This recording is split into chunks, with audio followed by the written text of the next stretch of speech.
Oi, minha gente, bom dia! Nossa aula será de língua portuguesa e a prova vai colocar hoje como formação leitora algumas curiosidades, certo? Vamos começar aqui com esse. Você sabia que os pássaros cantam por vários motivos? Quantos estão quando estão em perigo? Quando estão felizes ou para marcar seu território? O canto dos machos serve para também conquistar uma namorada. O pica-pau não fica com dor de cabeça ao picar as árvores porque tem pequenas bolsas de ar na cabeça que diminuem o impacto das batidas.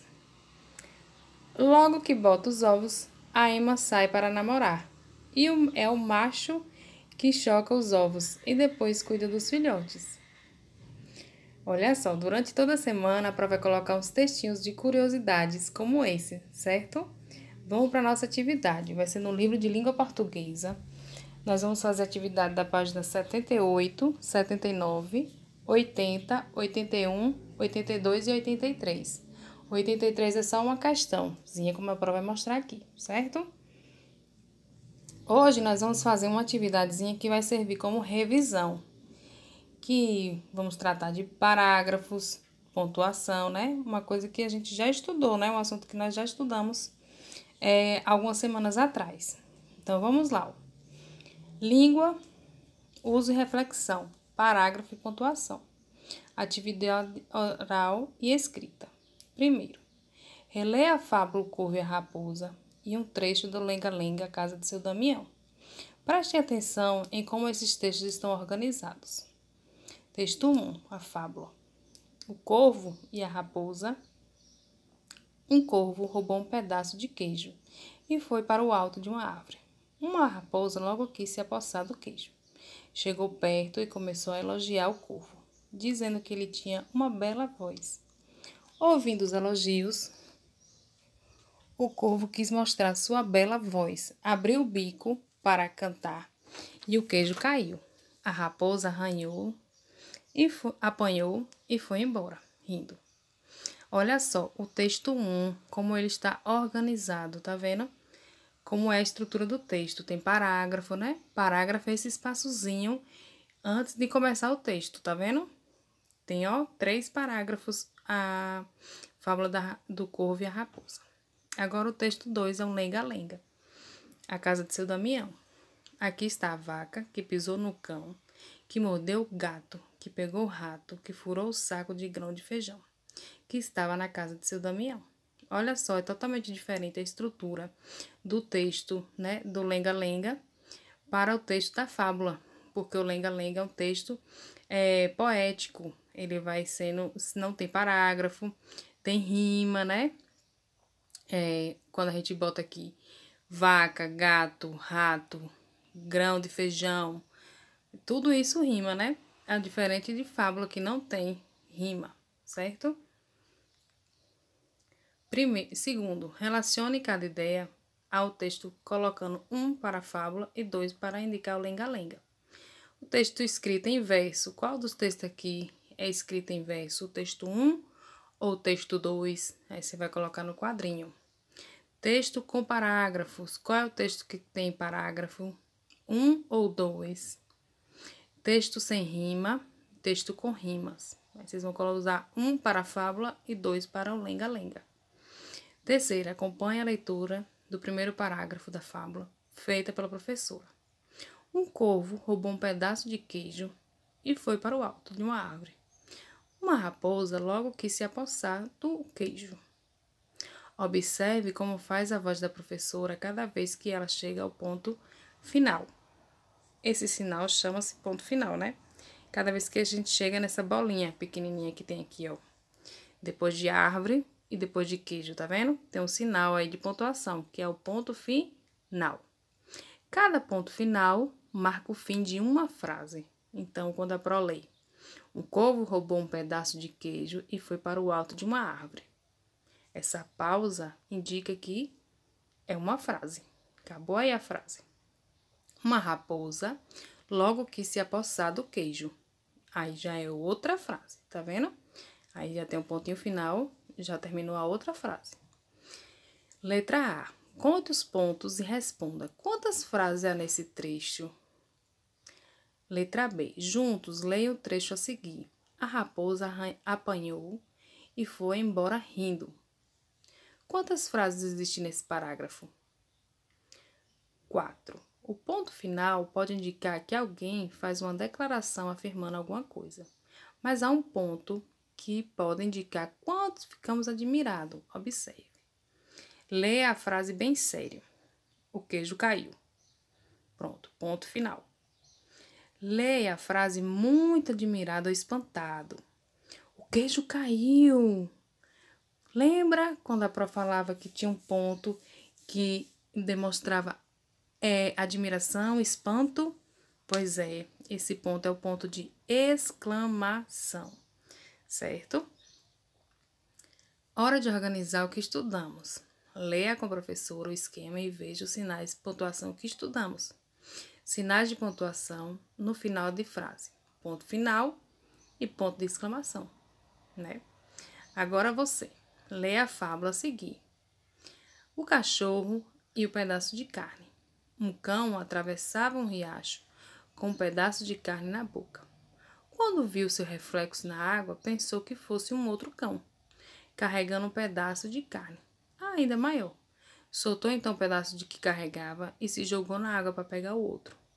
Não ficou nem com um, nem com o outro, pois o primeiro foi levado pela correnteza e o segundo não existia. Moral da história: não se deve deixar o certo pelo duvidoso, certo? Copie a moral da história, depois converse com seus colegas sobre essa moral. Pretende ensinar. Então, no caso, vocês vão conversar com alguém que ensinar a atividade para vocês, os pais, a pró da banca, né? Segundo, pinte no texto os espaços que marcam o início de cada parágrafo. Depois completa esse texto. Vocês vão contar quantos parágrafos tem o textinho e vai colocar nesse quadradinho aqui embaixo, tá certo? Terceiro, agora é a sua vez de ler trechos da fábula. Quando for chamado, leia em voz alta, seguindo a indicação de como ler. Depois coloque o ponto adequado no final de cada frase. Muito feliz, né? Você vai ler essa frase muito feliz. Não ficou nem com um, nem com o outro, pois o primeiro foi levado pela correnteza e o segundo não existia. Qual o sinal de pontuação que nós vamos usar aí, né?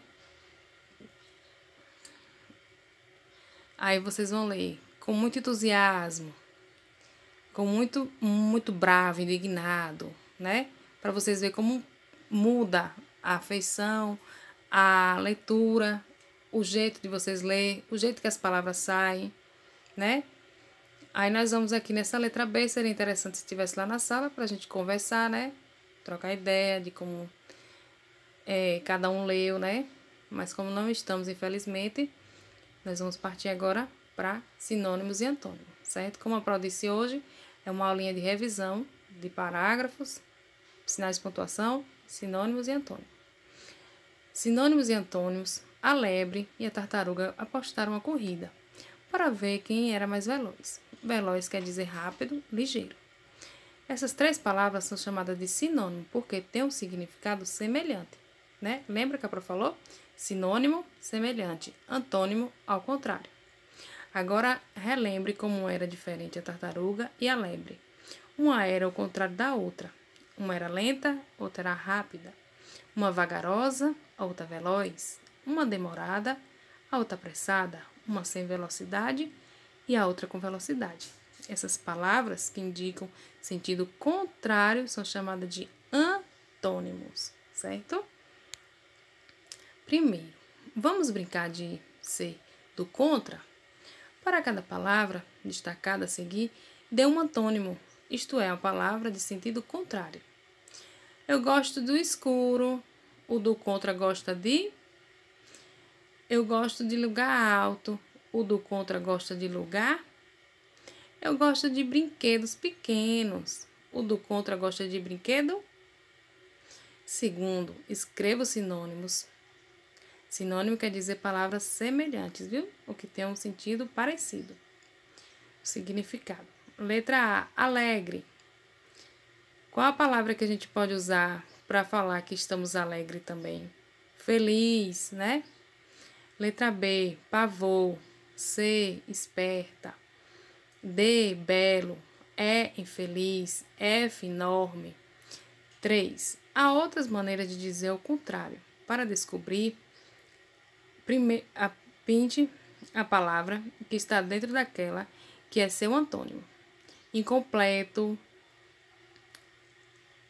impuro, imperfeito, incerto. O que você descobriu? Vamos lá? Quero saber o que vocês descobriram. O que vocês descobriram, vocês vão escrever nessa linhazinha aqui, certo? 4. Agora é a sua vez. Juntem o in e o in e escrevam o antônimo. Paciente. Letra B, direto. Letra C, delicado. E letra D, vocês vão utilizar o in e o in, certo? Um beijo, bom dia. Qualquer dúvida pode chamar a Pro, certo? Um recadinho. Vocês têm que ler aí o recado da direção da escola para poder a gente ajustar o horário de cada criança, né? Para poder fazer o diagnóstico, que começa amanhã às 8 horas, para quem estuda de manhã, e 1h30 para quem estuda à tarde, certo? Cada criança vai ter o seu horário. Um exemplo, Amanda Melissa vai ter de 1h30 a 3 horas, né? De 1h30 a 3 horas. Já outras crianças vêm de 3 a 5, para não ter aglomeração na escola, tá certo? Para proteger a gente, proteger vocês, os pais, tá bom? A família. Então, eu espero vocês, quero que vocês leiam e compreendam, tá bom? Bom dia, fiquem com Deus.